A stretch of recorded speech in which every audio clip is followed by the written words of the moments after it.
Hi friends. கடல் நாம் நினச்சி பார்க்காத அளவுக்கு ஆபத்தானது, அதே போல் மர்மமானது. கடலின் 3500 மீட்டர் ஆழத்துக்கு போனால் அங்கே நாம் இதுவரை பார்க்காத புது புது உயிரினங்களை பார்க்க முடியும். விஞ்ஞானிகளுக்கு கூட தெரியாத வினோதமான உயிரினங்கள் கடலின் ஆழமான பிரதேசங்களில் வாழ அதிக வாய்ப்புகள் இருக்குது. ஏன்னா மனிதர்கள் இதுவரை கடலின் வெறும் 5% மட்டும்தான் ஆராய்ச்சி பண்ணியிருக்காங்க. மீதி இருக்கிற அந்த 95%த்தில் இன்னும் எந்த மாதிரியான உயிரினங்கள் மறைஞ்சிருக்கும்னு யாராலையும் கற்பனை கூட செய்ய முடியாது. இன்னொரு ஆச்சரியமான விஷயம் என்னன்னா, பூமியிலிருந்து எத்தனையோ கிலோமீட்டர் தூரத்தில் இருக்கிற செவ்வாய் கிரகத்தோட நிறைய விஷயங்கள் நமக்கு தெரியும். ஆனால் பக்கத்திலேயே இருக்கிற பெருங்கடல்களை பற்றின தெளிவான விளக்கத்தை எந்த விஞ்ஞானியாலையும் தர முடியலை. அது மட்டும் இல்லாமல் நிலவின் மேற்பரப்பில் கிட்டத்தட்ட 12 விண்வெளி வீரர்கள் பல மணி நேரம் செலவிட்டிருக்காங்க. ஆனால் கடலின் மிக ஆழமான இடத்துக்கு போனது வெறும் 3 பேர் மட்டும்தான். நாம் கடற்கரையிலிருந்து பார்க்கும்போது நமக்கு தெரிகிறது வெறும் மேல் அடுக்கு. இதை சன்லைட் ஜோன்னு சொல்லுவாங்க. இங்கே சூரிய வெளிச்சம் அதிகமாக இருக்கிறதால மீன்கள் செழிப்பாக வளரும். அது மட்டும் இல்லாமல் இந்த ஜோனில் ஆக்சிஜன் அதிகமாக இருக்கும். இது ஃபோட்டோசிந்தசிஸ்க்கு ரொம்ப உதவியாக இருக்கும். மெதுவாக இங்கேருந்து கீழே போகும்போது சூரிய வெளிச்சம் படிப்படியாக குறையும். சாதாரணமாக ஸ்கூபா டைவர்ஸால் கடலின் 40 மீட்டர் ஆழம் வரைக்கும் எந்த ஒரு ஆபத்தும் இல்லாமல் போக முடியும். ஆனால் 100 மீட்டர் ஆழத்துக்கு போனால் உயிருக்கு உத்தரவாதம் இல்லை.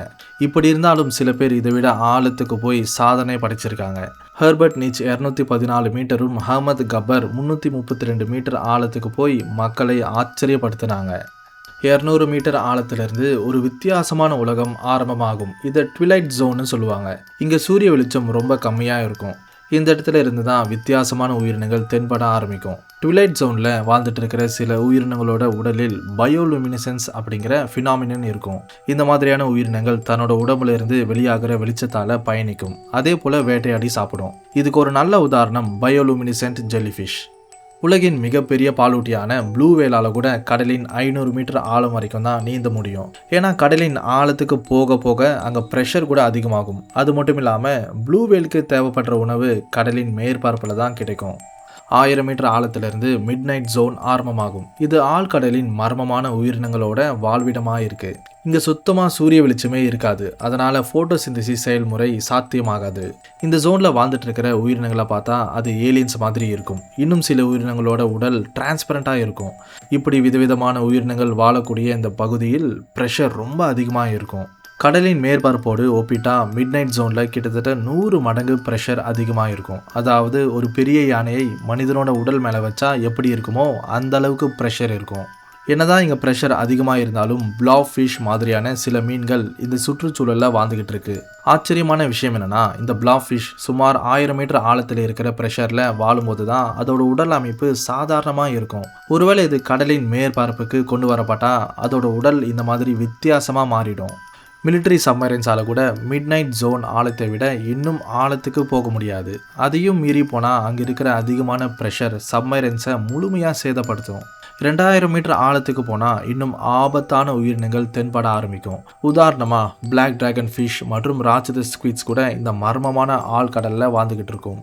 சுமார் 14 மீட்டர் நீளம் வரைக்கும் வளரக்கூடிய ஜெயண்ட் ஸ்குவிடின் கண் நாம் சாப்பிட்ற தட்டோட சைஸில் இருக்கும். உலகத்திலேயே மிகப்பெரிய கண் எந்த உயிரினத்துக்கு இருக்குன்னு கேட்டிங்கன்னா அது இந்த ஜெயண்ட் ஸ்குவிட்டுக்கு தான். சில சமயங்களில் ஆழ்கடலில் ஹம்பேக் வேல் மற்றும் ஜெயண்ட் ஸ்குவிட்டுக்கும் இடையே சண்டை நடக்கும். உண்மையாக சொல்லப்போனால் இது வேட்டையாடும் போது ஏற்பட்ட ரொம்ப ஆபத்தான மோதல். இதுக்கு ஆதாரமாக கடற்கரைக்கு அடித்து வரப்பட்ட வேல்ஸின் உடல் மேலே ஜெயண்ட் ஸ்குவிட்டால் ஏற்பட்ட நிறைய பைட் மார்க்ஸ் தென்படும். இங்கிருந்து இன்னும் ஆழத்தில், அதாவது 3800 மீட்டர் ஆழத்தில் சேதமடைந்த டைட்டானிக் கப்பல் இருக்கும். இங்கே ப்ரெஷர் எந்த அளவுக்கு அதிகமாக இருக்கும்னா நம்மளோட விரல் மேலே 3 யானைகளை நிற்க வச்ச அளவுக்கு ஃபோர்ஸ் இருக்கும். 2023 டைட்டன் சப்மர்சிபிள் இந்த டைட்டானிக் ஷிப்பை பார்க்க போகும்போது இங்கிருந்த அதிக ப்ரெஷரை தாக்குப்பிடிக்க முடியாமல் இம்ப்ளோஷன் காரணமாக அதிலிருந்த 5 பேரும் பரிதாபமாக இறந்து போனாங்க.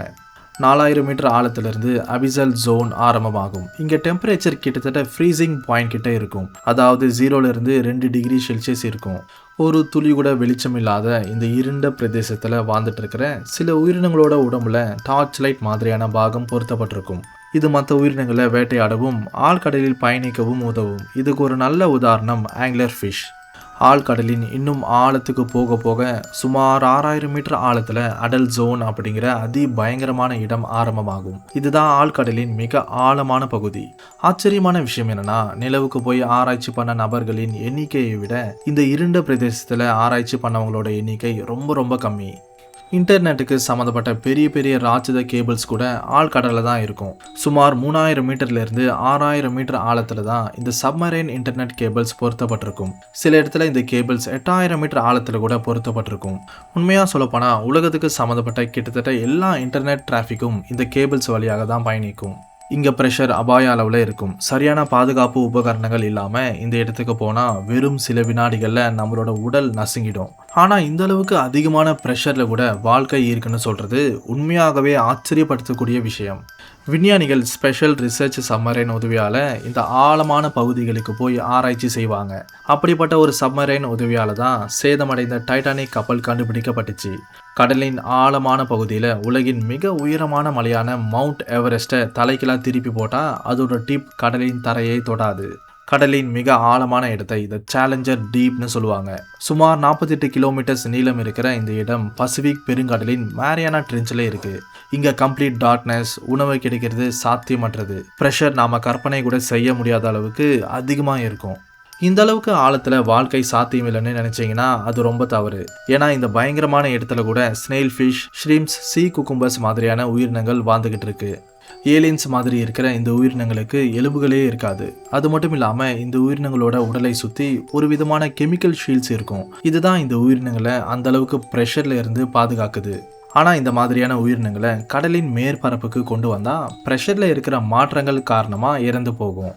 நாம் பார்த்துட்டு இருக்கிற இந்த உயிரினங்கள் எல்லாமே கடலின் வெறும் 5% வாழ்ந்துட்டு இருக்கிற உயிரினங்கள். மீதி இருக்கிற அந்த 95% இன்னும் எந்த மாதிரியான உயிரினங்கள் வாழ்ந்துட்டு இருக்குன்னு யோசிச்சு பார்த்தாலே பயங்கரமாக இருக்குல்ல. ஆழ்கடலில் பழங்கால உயிரினங்கள் வாழ வாய்ப்புகள் இருக்கா? இதை பற்றின உங்களோட கருத்துக்களை கமெண்ட்டில் சொல்லுங்கள்.